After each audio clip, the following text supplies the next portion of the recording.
menjadi concern di dalam kegiatan-kegiatan dilakukan oleh bapak-bapak dan mbak ini. Karena dengan adanya pemerhatian yang begitu ketat, pemerhatian yang begitu fokus di dalam hal ini, tentunya akan menghasilkan hal-hal di dalam temuan-temuannya sehingga menjadi masukan kepada kami. Semua yang tadi disampaikan kita catat dan tentunya nantinya kita tidak tindak lanjuti. Mohon maaf tadi juga ada mungkin sentilan buat kita bahwa begitu datang nggak ditanggapi akhirnya nggak mau datang. Ini tadi sentilan, tetapi izin juga kami sampaikan bahwa semua tindakan ada, tetapi memang seperti bapak-bapak mas-mas ketahui ada banyak kasus tentunya dikerjakan secara keseluruhan itu waktunya, tenaganya, dan aparat-aparat yang menyelenggarakan ini kurang. Kita akui itu. Sehingga seperti di Batam dulu juga ada kegiatan yang dari sekian kasus satu ditindak dan sebagainya. Tapi kalau satu ditindak yang lain enggak, bukan berarti tidak ditindaklanjuti, tetapi itu akan tetap kita lanjutin. Oke. Di dalam ini udah masukan dan untuk ada beberapa hal yang kami ingin juga mendalami dalam hal ini, yaitu tentang timbunan sampah yang selalu ada di sekitar kita. Kayaknya ini tidak hanya, mohon maaf, di Riau saja, tetapi di Jawa, di Kalimantan itu ada. Tapi mohon juga kita berpikir yang akar persoalannya itu gimana ini. Karena apa? Karena gini Pak, kita tahu kalau di luar negeri itu bisa bersih. Bahkan yang namanya plastik itu nggak menjadi masalah di sana. Karena plastik itu adalah hal yang lebih cepat digunakan untuk didaur ulangkan. Bentuk ini menjadi ini. Ini yang ada. Persoalannya di sana bisa, kenapa di Indonesia tidak bisa?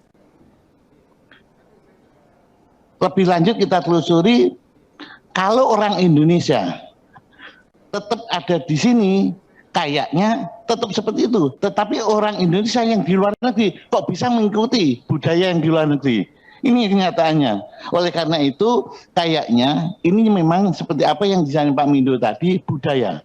Jadi kita mestinya tidak concern kepada timbunan sampah ini, tetapi juga pembelajaran kepada pemerintah di dalam aturan sekolahan dan sebagainya itu untuk kita juga memberikan masukan-masukan yang tepat agar supaya nantinya pembuangan sampah ini sudah dimulai dari hilirnya, tidak di hulunya.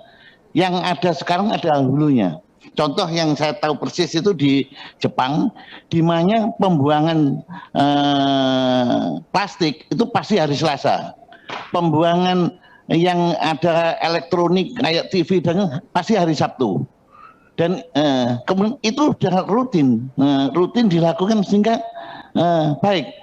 Nah, orang kita yang ada di sana bisa, tapi orang kalau mereka balik Indonesia nggak bisa lagi karena aturan-aturannya yang nggak ada. Oleh karena itu mohon juga mari kita sama-sama jenengan yang ada di bidang ini untuk tidak di hulunya saja juga intervensi masukan kepada pemerintah setempat membuat aturan-aturan yang dalam hilir ini penggantiannya sudah nantinya penggolongannya sudah tepat. Ini yang pertama.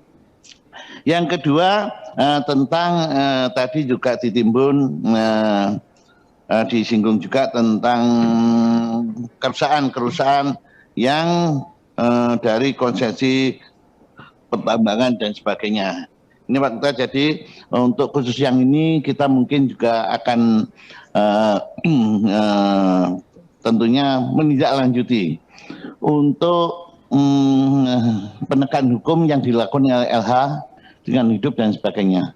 Dan kita ingin memacu bahwa yang dulunya mungkin 1 bulan hanya 1, kita pacu untuk yang lebih banyak lagi, sehingga hasilnya akan lebih nampak. Kemudian yang ketiga, tentang medis. Tadi di sini ada insenerator, autoklav. Ini karena insenerator masih menimbulkan polusi, kalau autoklav tidak. Mungkin salah satunya yang bisa yang mungkin kita sampaikan, tetapi kami mau juga counter dari mas-mas, mbak-mbak yang di sini yang juga melihat bahwa dampaknya apa, karena ada juga medis-medis rumah sakit, klinik-klinik yang kecil-kecil. Ketika suruh membangun seperti autoklav yang besar, ini kayaknya kemampuan untuk itu kurang danaan. Namun apakah tidak ada solusi? Tentunya ada, yaitu mungkin kita mendorong swasta yang bergerak di dalam badan itu, kemudian kerjasama dengan ini. Hanya saja di sini kadang-kadang yang kami lihat adalah izin-izinnya memang sulit, izin-izinnya sulit. Oleh karena itu kami akan mendorong kepada LH bagaimana mempermudah izinnya sehingga investasi masyarakat akan bisa masuk, tentunya juga akan menambah bidang kerjaan masyarakat dan juga menambah bidang lapangan pekerjaan dari masyarakat. Saya kira itu sangat-sangat salut masukan-masukan ini dan akan kita tindak lanjuti dengan kementerian yang terkait. Sekian Pak Ketua, terima kasih. Wassalamualaikum warahmatullahi wabarakatuh. Waalaikumsalam. Terima kasih Pak Endro. Berikutnya Pak Sutrisno, silakan Pak.